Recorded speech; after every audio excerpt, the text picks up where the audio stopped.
Good evening, everybody, and welcome. Welcome back to all of you who were with us last year. And a special welcome to everyone who is joining us new. Very excited to be starting our new semester. The first series of this semester is Life After Life, exploring the Jewish view on afterlife, reincarnation, heaven and hell. I'll start with a story. There were two men who were very close friends growing up. Childhood buddies. They played baseball together. Everything they would do together. But baseball was their passion. They loved playing baseball. They loved watching baseball. They went to the game. They followed. The Yankees was their team.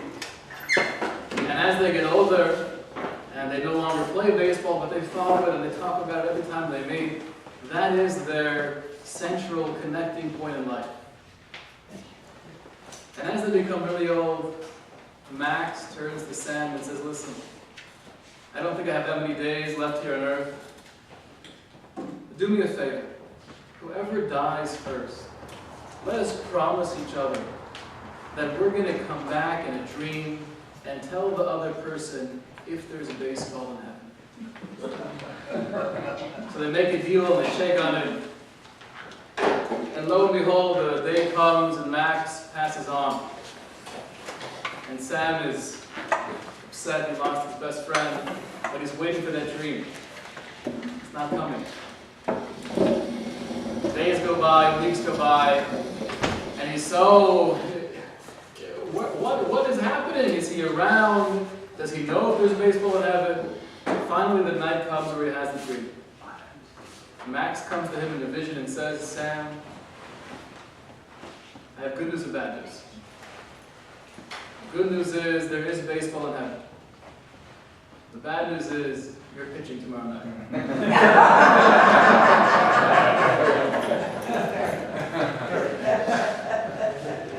The man's laying on his deathbed, and he has his family gathered around, and his little granddaughter Emily is close to him, giving him hugs and kisses, and he says, "What is that I smell?"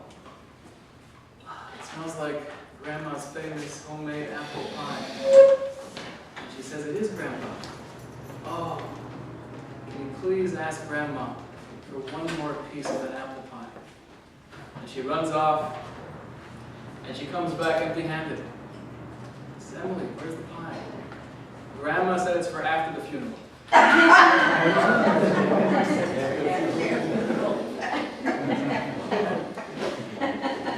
So life after that is a source of good jokes, and it's a source of obsession. If you go back to the earliest point, the dawn of civilization, when human beings were beginning to think and to be aware and to be conscious, it's clear from all the ancient primitive religions, cults, groups in the Middle East, ancient Egypt, that death, or the question of what happens afterwards, was an obsession. It was something that was spoken about often. There were rituals, there were ceremonies. The amount of time and effort that went into preparing for death during life was immense. And I think although we've evolved and we've become more aware of our surroundings through the advent of science and technology, we know a lot, but we still have that same question: what happens to us after we pass away? Pascal wrote, "All I know is that I must die soon, but what I know least is the very death which I cannot escape." Socrates wrote, "Nobody knows what death is, nor whether a man is to, perchance, feel it is the greatest of all blessings. Yet people fear it as if they surely knew it was the worst of evils." So both Pascal and Socrates are telling us we really don't know much about death. And it's hard because to know about anything, you have to have either eyewitness testimony, or you yourself go to a place and experience, or you have other people go to that place and report back, or you can somehow scientifically prove. But when it comes to what existence is after we leave this planet, that's impossible to do. Or is it?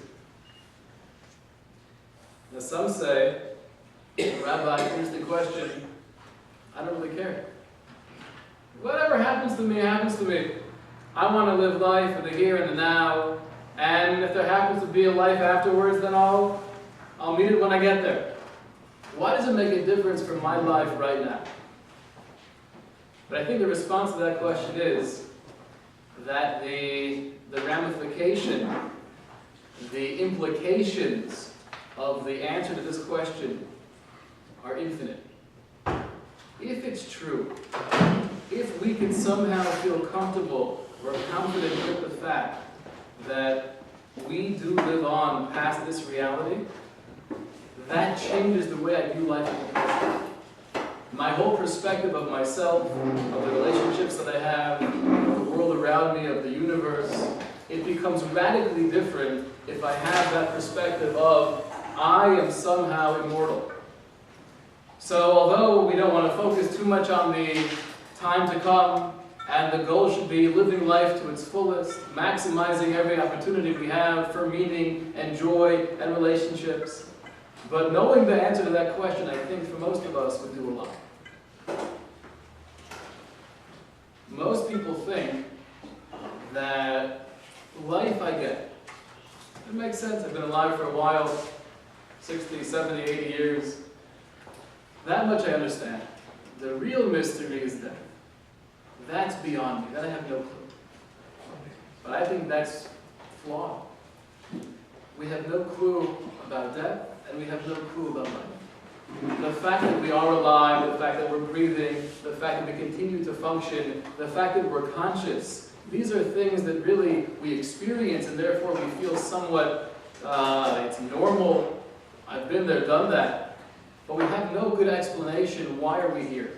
Why are we alive? Why are we conscious?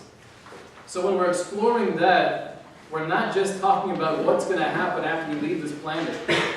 But by exploring that, hopefully the goal is to learn more about life. What is life in the here and now? Along the way, by the way, if there are any questions or comments or complaints, please feel free to chip in. We're going to explore together some of the medical sources. We'll find some fascinating research. We're going to take the philosophical consideration, spiritual consideration, and what I'd like to do, and we're going to actually hear from someone who he himself had one of these near-death experiences. I'd like to really analyze the stories and see, is there a common theme? Is there an experience that many people, when they claim to have a near-death experience, are all saying something similar? And can we, viewing this as logically as possible, can we say, well, X, Y, and Z may very well just be based on the brain shutting down, and perhaps there is no proof or indication to anything more beyond the here and now? Or can we say that certain elements in these stories are too weird to be true? Or certain information that a person comes back with, for example, is too hard to chalk up to mere coincidence? And that's what I'd like to do together. We all have a bias. We all have something we like to believe in. And for some of us, we would love to be able to embrace the afterlife. We would love to be able to feel with confidence, I know once I leave this world, my essence will continue. And others, I think, would rather not assume that. Listen, when it's over, it's over. Game over. No need to continue onward. Now, why would one be more inclined to either direction? Why would someone want there to be an afterlife?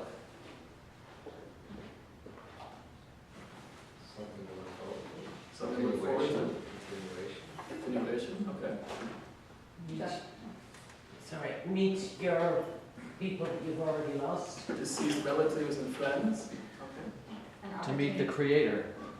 To meet the Creator. You're going straight to the source, General.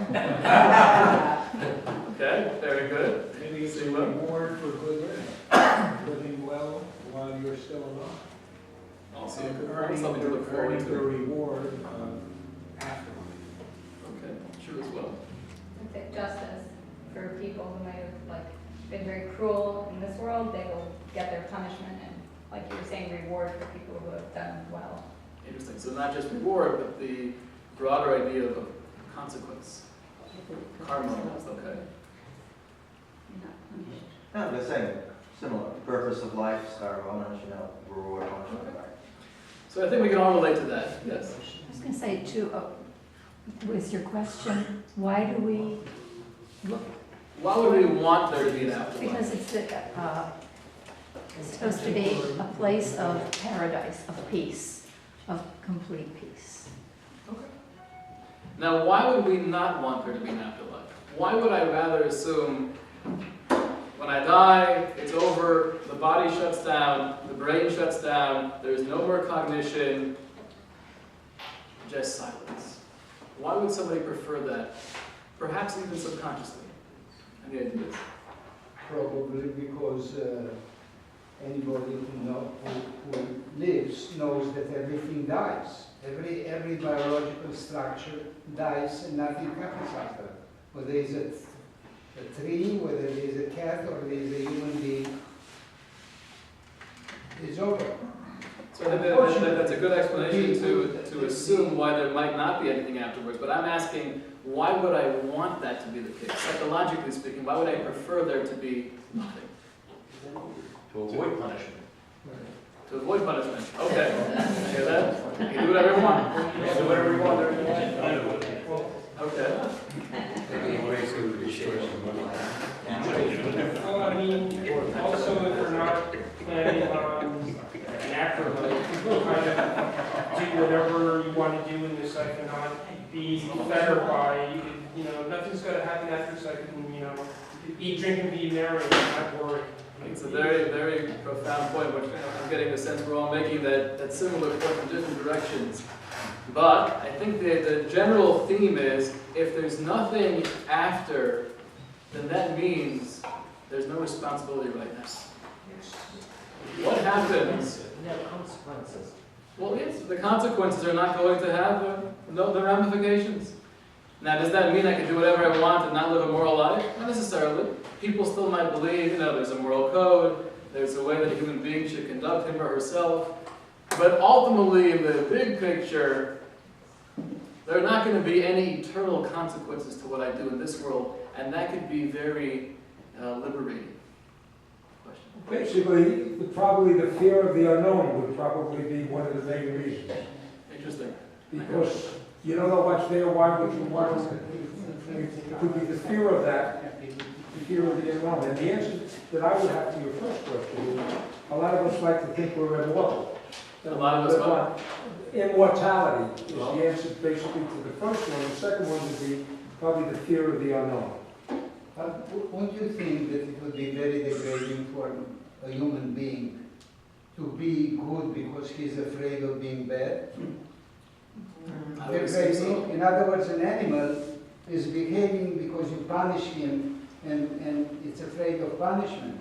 Why do you have to, why someone needs to be good because he's afraid that he's going to be punished? There's no correlation between the two of them. Very insightful. Very insightful. Depends on what the person is trying to do.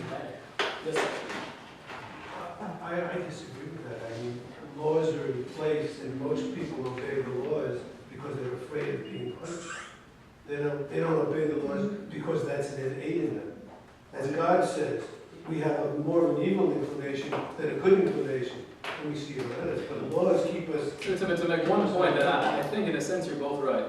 I think everyone agrees that having some form of consequences to action, some form of punishment, will that make a difference to most people?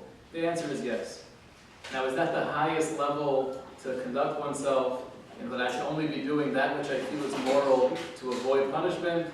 Clearly, that's not the highest level. So I think they're both correct. So psychologically speaking, it's clear from the audience there are many reasons to feel more inclined or to have more of a desire for an afterlife, and there are many reasons to have more of a desire, more of a wanting for no afterlife. What I want to do, though, as a group, as we explore the question in the next couple sessions together, is to try as much as possible to take away that bias. Whatever our bias may be, to try to erase it, to get rid of it, any preconceived notions that we've had in the past for or against an afterlife, I want to try as much as possible to just clean the slate and approach it with a fresh, new look. Deal? Deal. Okay. I want to start here in the booklets we have from Descartes. And I put this on a page by itself because I think it deserves the attention. If you would be a real seeker after truth, it is necessary that at least once in your life you doubt, as far as possible, all things. I was speaking to a young man last week, and we were discussing some pretty big questions. Life, purpose. And towards the end of the discussion, he said, "Rabbi, I'm so confused. I'm so hungry for more." So I said, that's a beautiful thing.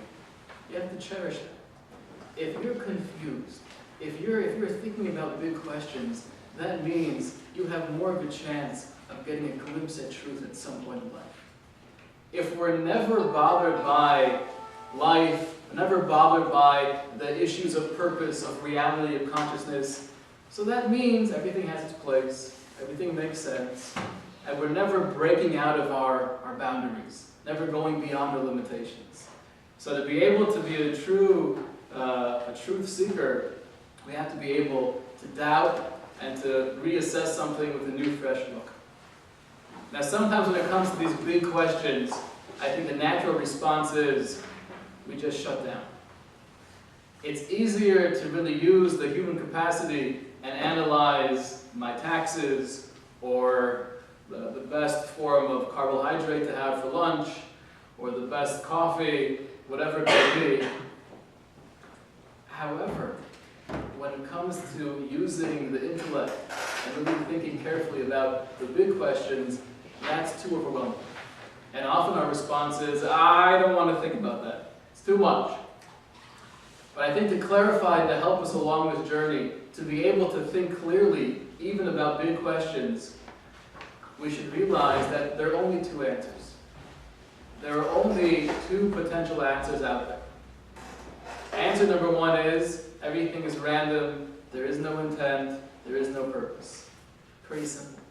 What you do doesn't make a difference. Answer number two is, there is intention, there is a purpose for our existence, and what you do does objectively count. Those are the two basic options we have as human beings. I want to read to you from Albert Einstein at the top of the page, page 1. I think he sums this up in one liner. There are only two ways to live your life. One is as though nothing is a miracle, the other as if everything is. Everything is either random and coincidence, or everything is part of a beautiful, masterful plan. Jonathan Sacks, the rabbi of Great Britain, he has in one of his newest books a very beautiful essay where I think he elaborates on these two choices. He refers to it as two stories. I want to read together with you some of these lines. In the middle of the page, two stories. The first, in the beginning, some 13.7 billion years ago, there was an unimaginably vast explosion of energy out of which the universe emerged for no reason whatsoever. In the course of time, stars coalesced and planets. Then, 4.5 billion years ago, one particular planet capable of supporting life. Several hundred million years later, inanimate matter became animate. Cells began to reproduce. Life forms began to appear, first simple, then of ever-increasing complexity. Some of these survived, others disappeared. Eventually, a life form came into being capable of complex patterns of speech. He goes on to say, for the first time, something in the universe became capable of knowing that the universe existed, that it might not have known, and of asking, why is it here? Why are we here? The formation of the universe involved massive improbabilities. Had a single one of the mathematical constants that determine the shape of the universe been slightly different, even by the order of 1 in a million, like we spoke about in the science lecture, there would not have been stars, planets, or life. He goes on, and by the way, when I say he goes on, that means I'm jumping to the next underline. But all of this was accidental, blind, mere chance. It happened. No one intended it to happen. There was no one to intend it to happen. The universe was, one day it'll cease to be. To the question why we are here, the answer is silence.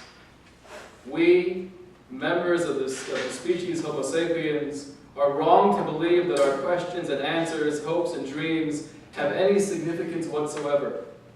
They are fictions dressed up to look like facts. We have no souls, even ourselves are fiction. He goes on, for thoughts are no more than electrical impulses in the brain, and the brain is merely a complicated piece of meat, an organism. The human person is a self-created fiction. And he concludes the first story by saying, there is no self-conscious life anywhere else, either within the universe or beyond. There is nothing beyond sheer random happenstance. Humans are no more significant and less successful at adapting to their environment than ants. Why are we here? We just are. Kind of depressing. But that's the first view of reality. There is no reason, there is no global purpose, it just is. The second story is quite different. The second story, we'll paraphrase, we're alive, we're aware of the fact that we're aware, and it's not by chance, it's not by coincidence, that's not a happenstance, but there's a purpose for why we're in this life, and we have to accomplish something. There's a mission, there's a task. And what we do ultimately makes a tremendous difference, not just within ourselves, but perhaps in the global universe. These are the two ways of viewing reality. Now some say, and Karl Marx is among them, that religion, to quote Karl Marx, is the opium of the people. It's a way out. It's a way not to face reality. It's a way to feel comforted in a world of so much confusion. Jonathan Sachs, though, page 2 on the bottom, has a very elegant and articulate article where he addresses this point. He writes, I never understood why it should be considered more courageous to despair than to hope. Freud said that religious faith was the comforting illusion that there is a father figure. A religious believer might say that atheism is the comforting illusion that there is no father figure, so that we can do what we like and get away with it. An adolescent's dream. Why should one be considered escapist and not the other? Why should God's call to responsibility be considered an easy option? Why should the belief held by some of the basic scientific determinism that we have no free will and therefore no moral responsibility not be considered the greatest escapism of them all? His point is very clear. When it comes to psychologically why we want what we want, one should not assume that we believe in an afterlife or we believe in a higher power because it makes us feel good. There are many things or many beliefs that can make us feel good. I was speaking to my uncle one time, and he's not a religious man. He's a great guy, though. And we're discussing the notion of afterlife. And he was telling me, listen, I haven't seen it. I haven't heard from anyone who did. I don't believe it's there. He says, I think it's because human beings need to feel there's more to life that they made the whole thing up. He said, would you argue with that psychology? I said, no. I would agree 100% that it's a very comforting thought. But just because something is comforting, it doesn't mean it's not true. So as we explore, we have to keep that in mind. I want to go to page 4 together. And this is an article written by Aryeh Kaplan. And I'll do the exercise together with you. Please hold up your hand. Point your finger up in the sky. And then take your finger and point it at yourself.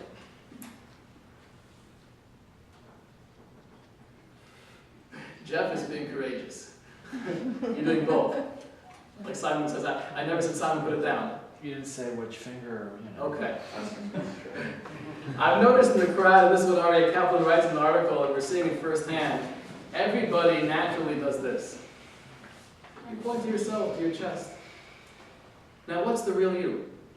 Are you your chest? Are you your body? He goes on to say that if we think of someone who had a heart transplant, and you ask this person to point to him or herself, will they point to their heart? Probably not. Let's get a little bit more interesting. Imagine that we're to the point in medical science that we could do a brain transplant. Brain transplant might now, right now, probably viewed as an impossibility. Let's take it theoretically. What does that mean? You have a person who's lying there, very ill. The body will not make it more than another couple days, but the brain is still intact. The brain is healthy and vibrant. And let's say we were to transplant this brain, we would clone another body, and put the brain of this individual into this new body. Or, to be even less science fiction, there's another body here of somebody else who's dying. Their body is perfectly healthy, but their brain is leaving. It's brain dead. So let's take this person's brain, put it in this person's body, and presto, a way to save somebody. And that somebody whose body was failing was in their 80s, and now we put their brain in someone in their 20s. Are we giving them another 60 years of life? Interesting question. And if you were to approach that person and say, take your finger and point to yourself, who would they point to? Maybe the brain. Take it one step further, he says. Let's say a person is dying, their body, their brain is shutting down. But theoretically, we could somehow take the identity, the memory, the cognitions of this person and transplant those cognitions and memory and identity to a cloned body, a fresh body and a fresh brain. And you would now turn to this person and say, point to yourself, there would be absolutely nothing physical to point to. So when we think of ourselves, we have to get rid of the notion that I am my body. Now this is something we have not yet proven, and we have not yet explored, but this has always been the Jewish perspective on the human being. That the human being, by our very essence, is spiritual, is beyond time and space. Somehow, in our time on earth, we're clothed by the body. But the essence of who I am is not the body. That's why people say, I have a soul. It's not correct. You don't have a soul. Yes, we do. I have a body. I have a soul. Body is just used as a vessel. So the answer would be, I don't have a soul, but I am a soul. When you say I have something, that implies I am me, and I have something external. I have a jacket, I have a watch. But to say I have something means that something is not me. So from the authentic Torah perspective, we don't say I have a soul. We say I am a soul, I have a body. What about if you're not married? Do you have a half, or do you have a whole? What's that? If you're not married, do you have a half a soul, or do you have a whole soul? You know what they say? Before a man is married, he's only half a man. Once he's married, he's finished.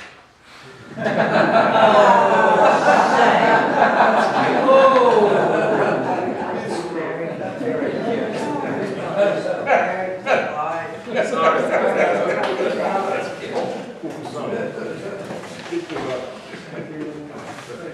What I like to do now is go back to the source. What does the Torah, what does the Tanakh, the Bible, have to say about the human being and the soul? On page 5, we have photocopies of the bottom of the page. And I do recommend, we're not reading everything here together, but please feel free to take this home with you, and you can read the articles, and I'd be very curious to hear your observations. The bottom of the page, verse 26, this is the first of the quotations from the Torah. It speaks about the initial creation of human beings. Verse 27 rather underlines, so God created man in his image.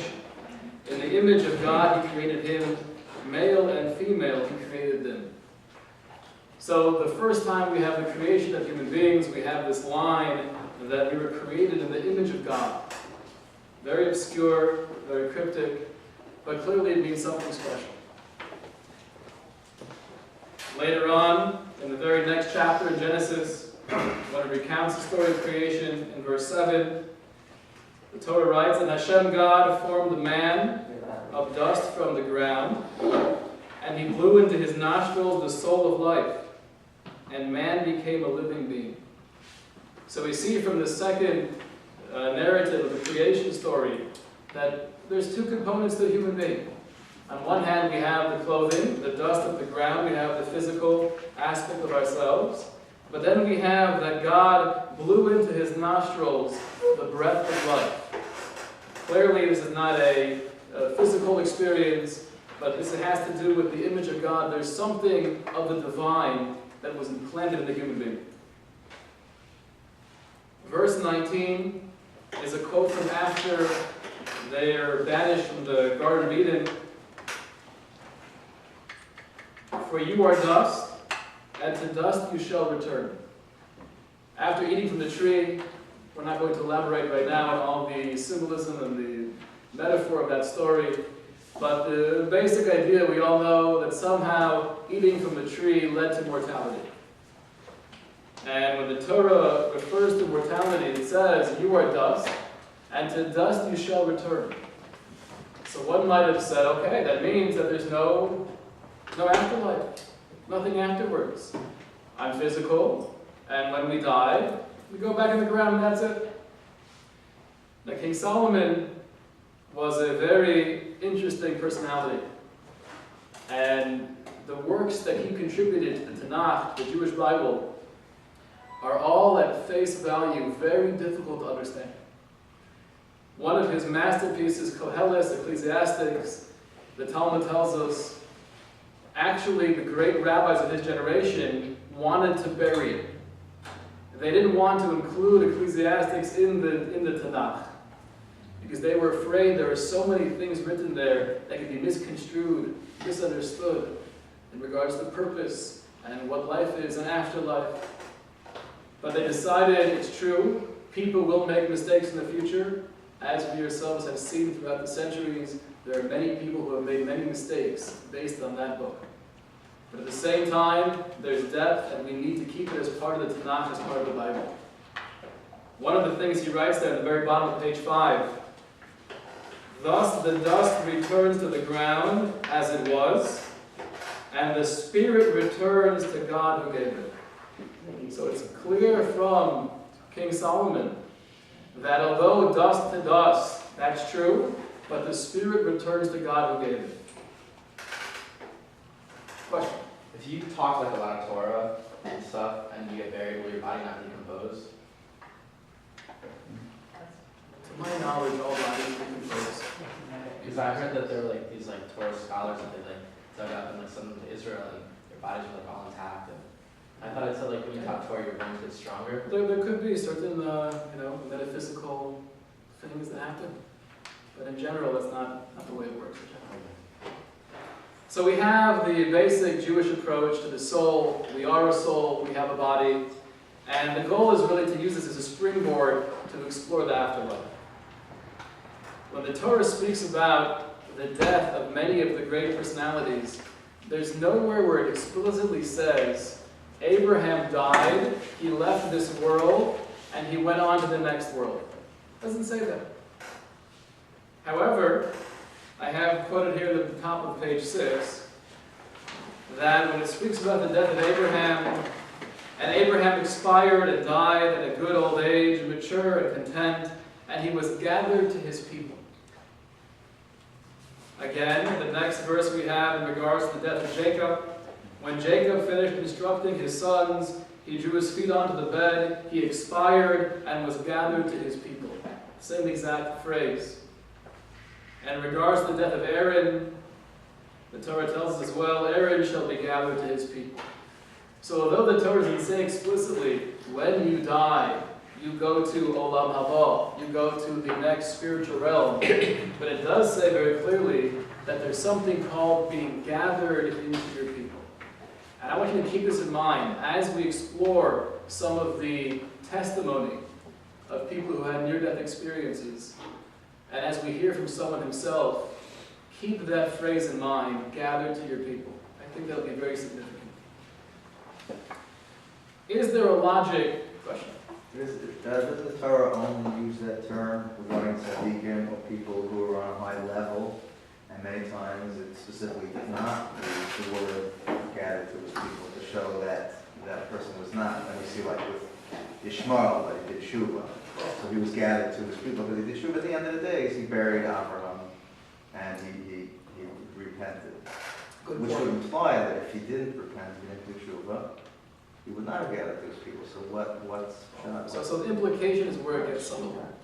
The point's being made that there are times in the Torah where it says so-and-so passed away, and it does not say that he or she was gathered to his or her people. Now the implication though is not, and therefore they had no experience after this world. Being gathered to your people might be a higher level of a greeting party, whatever that is. But it doesn't mean that if it's not written that you have no afterlife. The implication here is clear that there is an idea of a certain type of afterlife, and perhaps different people have different experiences. That's the point. Now, is there any logic to indicate that the soul does live on after leaving this world? Share with you, there's an essay by John Haynes Holmes where he himself gives 10 reasons why he feels confident in afterlife. We're not going to have time to address all 10. But number 4 on the left part of the page, he writes, this conviction of immortality, as rooted in the minds of men and the greatest men, brings us immediately to the consideration of human nature itself as evidence for its own survival. Holmes finds that within human nature itself, there's an indication that will live on. Thus, my 4th reason this morning for believing in immortality is found in what I would call man's over-endowment as a creature of this earth, his surplus equipment for the adventure of his present life. And he goes on to say, he refers to it as a vast over-provision for his necessities. If this life is all, in other words, then what need has a man for all these mental faculties, moral aspirations, spiritual ideals, which make him to be distinctly a man as contrasted with the animal? So Holmes' point is, I feel certain inspiration. I have relationships in life that put me in a different place. I might have a communication that makes me feel spiritual. Why do we as human beings need this whole aspect of our personality? What is that doing for us? How does that help me hunt better and fish better and build my house any stronger or more sturdy? It doesn't. So why do we have it then? How does that help us in the basic evolutionary process? And the answer is, it must be helping us for a step along the way that's not here and now. Now it's interesting, we find the same idea written by Moshe Chaim Luzzatto. He was the author of many great Kabbalistic works. He was a tremendous Talmud scholar in the 1700s. And the right side of the page, in the 2nd paragraph, he says, furthermore, if man had been created solely for the sake of this world, he would have no need for being inspired with a soul so precious and exalted as to be greater than the angels themselves. Why do we need this soul? Now, on one hand, we don't yet have the confidence that we have a soul. And we might be skeptical and feel maybe there's nothing more than biology. And once the brain goes, there's nothing outside the brain. We haven't yet proven that, nor will we prove that. However, if we do feel in touch with something, if there's something within us that I have this sense that there's more than meets the eye, there's more than just this conglomeration of cells that are making me think or feel a certain way, but there's something more than the physical, then the question has to be addressed, why do we have that? Why do we need that for our stay in this world? Why can't the dreams and inspirations just show that we're humans, that we're on a higher level than animals? Animals aren't capable of doing that, so humans are though. So it's just a separation between humans and animals. I think that's true as well. I think that the fact that we have these abilities and capacities, it does show that we're in a different plane than animals. But the question still has to be addressed, why do we need those things? If all we really have to do as Homo sapiens is be able to survive and to procreate, why do we need these aspirations? Why do we need these hopes and spiritual experiences? Why do we have to assume that we need something? In other words, that's what's called teleology. In other words, we have things because we have them, not because they have an inside purpose. In other words, you spoke about philanthropy. In other words, that we care about other people. You know that there are a group of animals in which they sacrifice themselves in order to protect the herd. So we have all those things which we have as human beings, because the brain, which contains both the soul and the mind, and it's very difficult to distinguish between the two, has this capacity. So why do we need to see? Why don't we need to see infrared? We don't see infrared. Why don't we need to see? So I think what's happening is when we went back to our original, we had two paths. As we said, there are one of two answers to the complexities of the universe.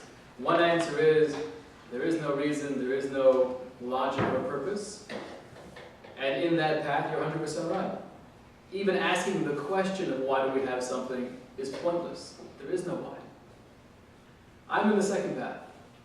I'm coming from the perspective that I feel there is more, I feel there is a purpose, and in that perspective, then the question is another question. Why do we have this capacity? I want to share with you one more comment here from Kabbalistic literature on the bottom of page 6. Where is the soul? I think most people kind of have this image of we have the body and we have this little glowing ball somewhere floating within us. But that's not quite what the literature tells us. Bottom of 6, some people have the custom before putting on tefillin in the morning to say a passage. And the passage reads as follows. He has commanded us to put tefillin upon the arm to recall the outstretched arm of the Exodus, and that it be opposite the heart, thereby to subjugate the desires and thoughts of our heart to his service. May his name be blessed. And upon the head, opposite the brain, so that the soul that is in the brain, together with other senses and potentials, may all be subjugated to his service. May his name be blessed. So we find clearly in the Kabbalistic literature that there's an intimate connection between what we refer to as the soul, the essence of the human being, and the human brain itself. And as we explore further, in the next couple of classes, we're going to see it gets very, very complex. Where does that distinction come into play? Where do we draw the difference between this is just a biological extension of the organism in my head, and when do we say, no, this feeling or this sensitivity is something that goes beyond the matter of the body? But at least we have the basic picture that there's something deeply connected between the soul and the brain. Today, we're not going to that question. It's kind of like a two-part question.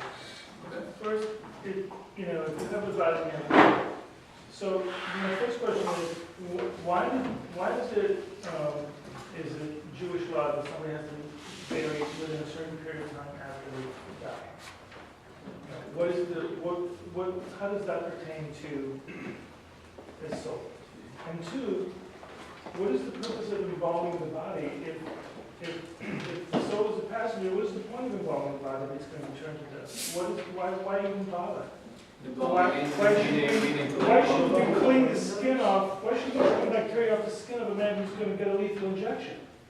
You know, why do we care if he's going to get an infection? That's not going to happen. Okay,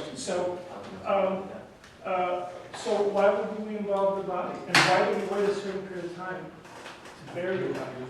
So maybe I'll just repeat the questions for everybody. The question number one was, we know there's an idea that when somebody passes away, in Jewish law, we want the burial to be as soon as possible after that someone passed away. And the question is why? But there's a certain period of time you have to wait, no? Isn't it, it's like 2 days, 3 days? No, as soon as you can. It's supposed to be as soon as possible. The next Soul is walking around the The earth. same day. But Yes, did you read proof of heaven? Yes, we're going to actually incorporate some of those things as well. We'll get Because there. burying the next day would not have been so good. No. We'll get there hopefully next time. So we try to bury the body as soon as possible, that's true. Now we're going to see, once we hear some of these near-death experiences, we're going to see actually a quote again from Kabbalistic literature, we're going to see why that's so crucial. Because there is some kind of connection between body and soul. As long as the body that has passed away is not buried, there's almost a lack of closure for the soul. Hard for us to understand, but we'll hopefully explore that more. In regards to your second question, as to why do we clean off the body, we don't embalm, we don't mummify. That's not a Jewish custom. We do have the custom, though, to clean the body. And that's based on the concept of the body itself is only clothing. However, the body was clothing of something very special, namely the soul. We have the Sefer Torah inside the ark. Now, we know as Jews that's the most sacred object we have. You think about it, though. Why is that holy? Do you know what that is? It's cowhide. It used to be Bessie. And we drank milk from her, and we could have slaughtered her to make a hamburger. Instead, we killed her and we used her for a Torah scroll. Why does Bessie become holy? The concept is that the material itself is not. Once you put the letters of the Torah on that material, that somehow infuses it with this special energy, a special holiness, which uplifts the actual matter itself. The same thing is true with the human being. Our body, intrinsically, nothing special. Same as an animal. We can't run as fast as most animals, we can't jump as high. But once the soul has been in the body for a half of a day, or for 97 years, that infuses, that saturates the body with that energy and kedusha, and therefore we have to respect it. Hence we wash it and we bury it. Now we're not going to explore the clinical cases tonight of the near-death experiences, that'll be next week. But I'd like to just tell you a story, and I want to pay close attention to this story because as we go through some of the cases, I want to see what matches up. By nature, I'm very skeptical. And these types of stories, my first reaction is always, come on, you're crazy. You're crazy. And that really was my perspective for many years until recently. Recently, I've been doing research, speaking to people, reading articles, and I still happen to think that a lot of the people are kooky, and a lot of the stories are probably not true.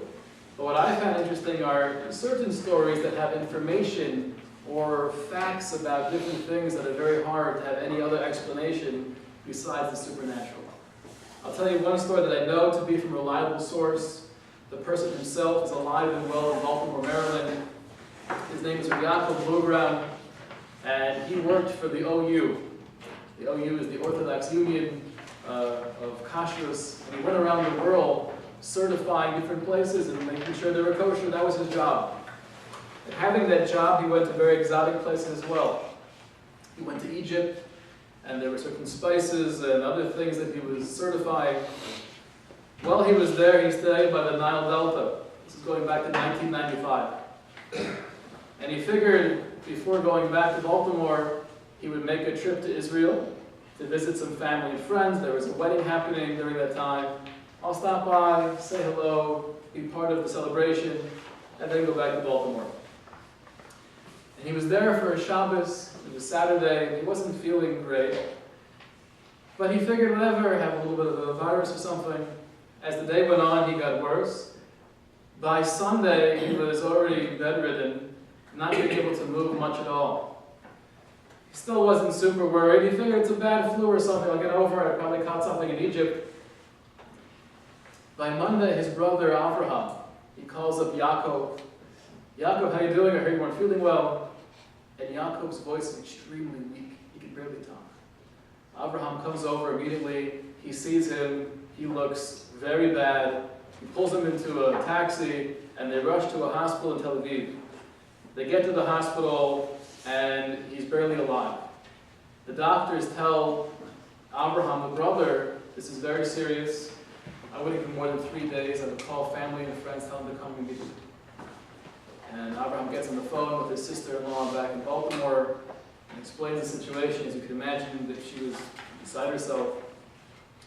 So his wife and children are on their way to Israel, and now the case progresses where he's in a full-blown coma. As he's there in the hospital, his sister, who lives in Israel, she's praying on his behalf, hoping that things somehow turn around miraculously. The doctors are very confident that he has no more than 3-4 days, maybe a week. And she actually says while she's praying, she turns to God, and I'm not sure what inspired her to do this, but she said, please take some years off my life and give it to Yaakov, give it to Yaakov. Okay, that was part of her prayer. As the situation is extremely bad, he's on a respirator, he calls, the brother Avraham calls his nephew. And he says, please go to Reb Chaim Kanievsky. He is one of the present Torah leaders of our generation, in Bnei Brak. He says, please go to Reb Chaim and tell him the situation of Yankel. Maybe he'll have some strategy, maybe he'll give us some advice. So his nephews go to Reb Chaim Kanievsky and they inform him of what's happening. While they're speaking to Reb Chaim, they get a call from Avraham, the brother in the hospital, saying that Yankel's flatline. He's not breathing, the heart stopped.